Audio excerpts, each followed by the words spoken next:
তোমরা কি জানো, বই কেবল জ্ঞান অর্জনের জন্য নয়, বরং আমাদের মনের গভীরে গিয়ে মনোজাগতিক ভাবনা চিন্তার উপরও প্রভাব ফেলে। আজকের ভিডিওতে আমরা জানব কিভাবে বই মানুষের মস্তিষ্ক এবং মনোজাগতিক দিক নিয়ন্ত্রণ করতে পারে। চলো শুরু করা যাক। প্রথমেই বলা যেতে পারে, বই আমাদের মানসিক অবস্থাকে সরাসরি প্রভাবিত করতে পারে।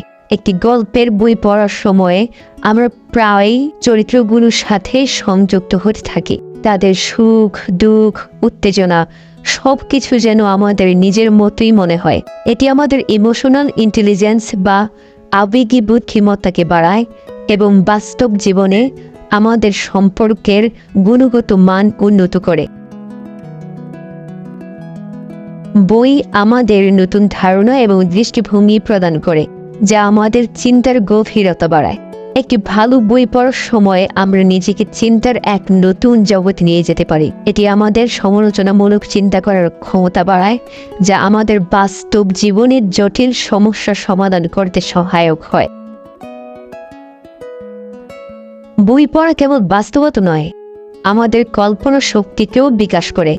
বিভিন্ন গল্প, কবিতা এবং সায়েন্স ফিকশন আমাদের মস্তিষ্ককে নতুন চিন্তা করতে শেখায়। আমরা যেসব জিনিস বাস্তব জীবনে হয়তো কখনো ভাবিনি, তা কল্পনার জগতে তৈরি করতে পারি। ফলে সৃজনশীলতা ত্বরান্বিত হয়। বই পড়া মানসিক চাপ কমানোর জন্য এক অসাধারণ মাধ্যম।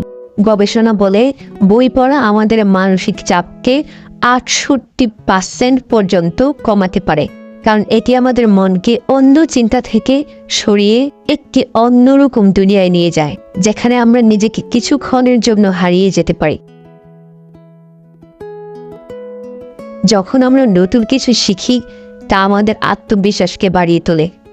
বিশেষ করে মোটিভেশনাল বা আত্ম-উন্নয়নমূলক বই পড়া আমাদের নিজেকে ভালোভাবে চিনতে এবং আত্মবিশ্বাসী করে তুলতে সহযোগিতা করে।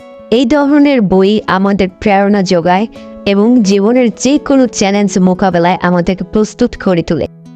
তাহলে বোঝা গেল, বই কেবল আমাদের জ্ঞানই করে তোলে না, বরং আমাদের মনোজাগতিক উন্নয়নের জন্যও অত্যন্ত গুরুত্বপূর্ণ।